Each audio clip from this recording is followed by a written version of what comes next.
ताज्या आणि महत्त्वपूर्ण बातम्यांसाठी न्यूज 24 सह्याद्रीला सबस्क्राइब करा आणि बेल आयकॉन प्रेस करा। Good morning Sahyadri media partner Nagar Sahyadri associated by Sahyadri publication.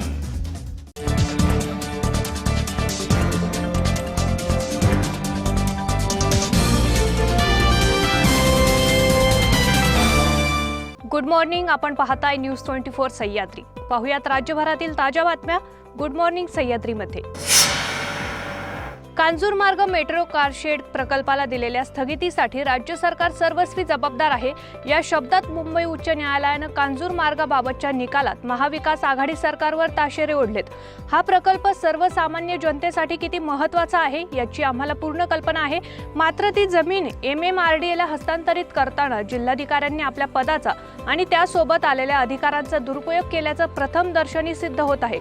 त्यामुळे या प्रकरणातील याचिकाकर्त्यांचा दावा आम्ही थेट नाकारू शकत नाही, तेव्हा ते तातडीने दिलासा मिळवण्यासाठी पात्र आहेत असंही मुख्य न्यायमूर्ती दीपांकर दत्ता आणि न्यायमूर्ती गिरीश कुलकर्णी यांच्या खंडपीठानं आपल्या निकालात म्हटलंय। मराठा विद्याप्रसारक सहकारी समाज मर्यादित जळगाव या संस्थेचा ताबा मिळवण्यासाठी भोईटे गटाने ॲडव्होकेट विजय पाटील यांना पुण्यात बोलावून चाकूचा धाक दाखवत मारहाण केली। तसेच याचवेळी व्हिडिओ कॉलवरून माजी मंत्री गिरीश महाजन यांनी 1 कोटी रुपयांची ऑफर दिली। जानेवारी 2018 मध्ये घडलेल्या घटनेप्रकरणी 8 डिसेंबर रोजी निंभोरा पोलीस ठाण्यात गिरीश महाजन यांच्यासह भोईटे गटातील सदस्यांवर गुन्हा दाखल करण्यात आलाय। भाजप प्रदेशाध्यक्ष चंद्रकांत पाटील हे साई दर्शनासाठी शिर्डीत साई दरबारी आले। यावेळी त्यांनी शिवसेना खासदार संजय राऊत यांच्यावर चांगलंच तोंडसुख घेतले। पत्रकारांनी प्रश्न विचारताच कोण संजय राऊत असा उपरोधिक सवाल करत चंद्रकांत पाटील यांनी संजय राऊतांची चांगलीच खिल्ली उडवली। डॉक्टर बाबासाहेब आंबेडकर यांच्या घटनेवर देशाचा कारभार उत्तम सुरू आहे आणि तो यापुढेही सुरूच राहील, हे सर्व तुम्हाला मान्य नाही का असा सवाल देखील चंद्रकांत पाटील यांनी संजय राऊत यांना उद्देशून उपस्थित केला। कोण संजय राऊत? संजय राऊतने घालायचं का लक्ष? या देशाच्या म्हणजे एका बाजूने बाबासाहेब आंबेडकरांना मानायचं, बाबासाहेब आंबेडकरांच्या घटनेला मानायचं, घटनेच्या चौकटीमध्ये ज्या सिस्टीम्स आहेत म्हणायलाच लागतील ना, किंवा एखाद्याला असं वाटलं किंवा ही जमीन माझी आहे आणि तुम्ही अतिक्रमण करताय, तुम्ही काय करायचं? न्यायालयात जायचं नाही, न्यायालयाने निर्णय द्यायचा नाही, न्यायालयानं यांची दादागिरी करणार होता। म्हणजे यांना निवडणूक आयोगाचे निकाल मान्य नाही, त्यांना सुप्रीम कोर्टाचे निर्णय मान्य नाही, त्यांना हायकोर्टाचे निर्णय मान्य नाहीत। या शेवटी बाबासाहेब आंबेडकरांनी घटनेमध्ये सिस्टीम लिहिल्या ज्याच्या आधारे गेली 73 वर्ष देश उत्तम चालला आणि पुढे 1000 वर्ष नीट चालेल, आणि त्यामुळे 73 वर्षामध्ये मूळ गाभ्याला हातच लावावा लागला। गंगापूर पोलीस ठाण्याचे पोलीस निरीक्षक मच्छिंद्र सुरवसे रुजू झाल्यापासून विविध प्रकारचे गंभीर गुन्हे उघडकीस आणून आदर्शरित्या आपले कर्तव्य बजावल्यामुळे ग्रामीण पोलीस अधीक्षक मोक्षदा पाटील यांनी प्रशस्ती पत्र देऊन त्यांचा गौरव केलाय। पोलीस निरीक्षक सुरवसे गंगापूर पोलीस ठाण्यात 1.5 वर्षापासून कार्यरत असून त्यांनी पोलीस ठाण्याच्या हद्दीत उत्तम कार्य करून आदर्श निर्माण करत पोलिसांचा वचक निर्माण केलाय, त्यामुळे सर्व स्तरातून त्यांचं अभिनंदन होतंय। मराठा आरक्षणाला सुप्रीम कोर्टाने दिलेली स्थगिती उठवण्यासाठी मी प्रयत्न करणार असल्याचं राष्ट्रवादी काँग्रेसचे अध्यक्ष शरद पवार यांनी सांगितलंय। शरद पवार हे रयत शिक्षण संस्थेच्या मॅनेजिंग काउन्सिलच्या बैठकीसाठी गुरुवारी सातारा येथे आले होते। या बैठकीनंतर मराठा क्रांती मोर्चाचे समन्वयक तसेच काही संघटना व संस्थांच्या प्रतिनिधींची भेट पवार यांनी घेतली। यावेळी सुप्रीम कोर्टाने मराठा आरक्षणाला स्थगिती दिली आहे, ती उठवण्याचे प्रयत्न करावेत अशी मागणी मराठा क्रांती मोर्चाच्या वतीने पवार यांच्याकडे करण्यात आली। त्यावर शरद पवार यांनी सकारात्मक प्रतिसाद दिलाय। आता घेऊयात छोटासा ब्रेक, मात्र आपण कुठेही जाऊ नका, पाहत रहा न्यूज 24 सह्याद्री। रोखोक पत्रकारिता, निर्भीड बाणा आणि कणखर भूमिका, महाराष्ट्राचा सखा, सत्याचा पाठीराखा, शब्दांचं सामर्थ्य, विश्वसनीयतेची उंची, न्यूज 24 सह्याद्री। ब्रेक नंतर आपलं पुन्हा एकदा स्वागत। वळूयात पुढच्या बातम्यांकडे। बँकेतून पैसे मिळणार असल्याचं आमिष दाखवून फसवणूक केल्याची घटना जालन्यात घडली। यामध्ये एका महिलेकडून सोन्याचे दागिने चोरून चोर पसार झाला। या प्रकरणी सदर बाजार पोलीस ठाण्यात गुन्हा दाखल करण्यात आलाय। आगरपाडा हे छोटंसं गाव, लोकसंख्या साधारणतः 1400 ते 1500 आहे, मात्र स्वातंत्र्याच्या 75 वर्षांनंतरही ठेलारी व आदिवासी जमातीचे आगरपाडा विकासापासून कोसो दूर आहे। या गावाला जाण्यासाठी डांबरीकरण नाही, यामुळे राज्य परिवहन महामंडळाची बस येत नाही। तसेच गावात शासकीय दवाखाना नाही, इयत्ता 4थी पर्यंत शाळा असून पुढील शिक्षणासाठी मुलांना पायपीट करत दुसऱ्या गावी जावं लागतं। वीज पुरवठा सुरळीत राहत नाही, अशा अनेक समस्यांनी हे गावकरी ग्रस्त आहेत। निवडणूक आली की पुढाऱ्यांचं लक्ष गावाकडे जातं, निवडणुकीनंतर गावाकडे कोणी फिरकतही नाही, अशी खंत गावकरी व्यक्त करत आहेत।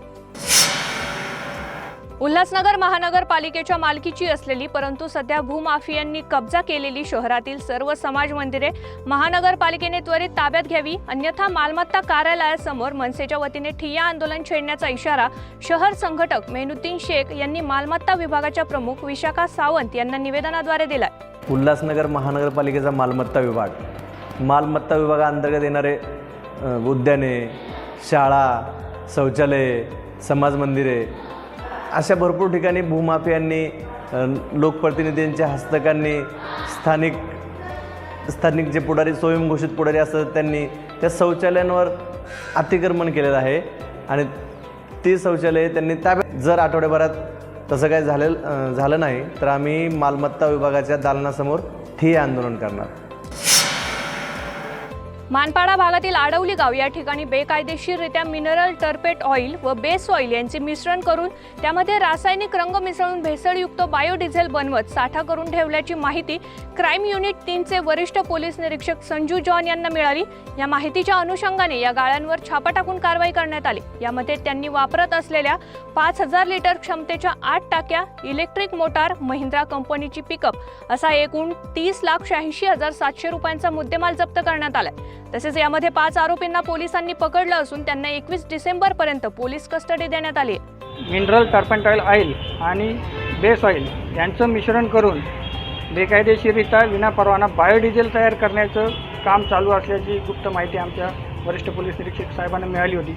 त्यावरून माननीय वरिष्ठांच्या मार्गदर्शनाखाली आणि सीधा वाटपचे अधिकारी पवार साहेब, पाटणकर साहेब आणि सोनार साहेब यांच्या मदतीने आम्ही 16 तारखेला पहाटे आडवली गावामध्ये छापा मारला असता तिथे एक बांधकाम सुरू असलेल्या साईटवरती पत्र्याचं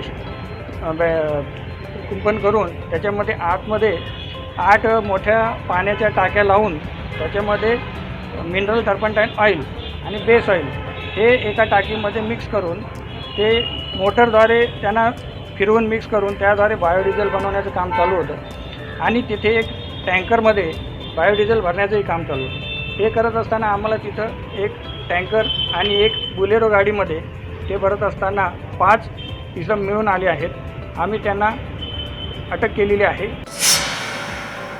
आमदार प्रताप सरनाईक व त्यांचे पार्टनर मोहित अग्रवाल यांनी 112 जमिनींचे व्यवहार केले होते। त्यांचा NACLचा 250 कोटींचा घोटाळा बाहेर आला होता। त्या पैशातून त्यांनी कल्याणच्या गुरवली येथे 78 एकर जमीन खरेदीचे व्यवहार केले आहेत। त्यांच्या जमीन खरेदीवर ईडीची जप्ती आलेली असताना हे व्यवहार पुढे सुरूच ठेवले आहेत। प्रताप सरनाईक यांचा हा तिसरा घोटाळा समोर आले। त्याचे कागदपत्र भाजप नेते किरीट सोमय्या यांनी कल्याणचे तहसीलदार दीपक आकडे यांना सादर करून चौकशीची मागणी केली। 112/7/12 प्रताप सरनाईकचा आणखीन एक प्रताप। NACL घोटाळ्यातल्या 250 कोटी रुपये प्रताप सरनाईक आणि त्यांचा पार्टनर मोहित अग्रवालनी ढापले। कल्याण तालुक्याच्या टिटवाळा जवळ 77 एकर जमीन विकत घेतल्या, 78 एकर। आणि गमतीदार गोष्ट अशी आहे की त्याच्यात नंतर परत त्या जमिनीत वर ईडीची अटॅचमेंट आली। ही आली जानेवारी 2014 मध्ये। त्यानंतरही त्या जमिनीत काही आर्थिक व्यवहार झालेले आहे। तर प्रताप सरनाईक, पहिली गोष्ट की त्यांनी जे विहांग हप्ता हाऊसिंग कंपनीचं नावच बदललं, विहांग सिटी डेव्हलपर असा प्रकाराने करता येत नाही। माझा उद्धव ठाकरे साहेबांना प्रश्न आहे की एक घोटाळा 175 कोटीचा MMRDAचा, दुसरा घोटाळा विहांग गार्डन मध्ये 13 मजल्याची 2 अनधिकृत इमारती बांधून विकून पळून जायचा। आता तिसरा घोटाळा समोर आलेला आहे। 250 कोटी रुपये NACLचे खाल्ले, टिटवाळा जवळ 78 एकर जमिनी विकत घेतल्या। उद्धव ठाकरे साहेब याचं उत्तर देणार का? गुड मॉर्निंग सह्याद्रीमध्ये वेळ झाली इथेच थांबण्याची. ताज्या बातम्यांसाठी पाहत रहा न्यूज 24 सह्याद्री.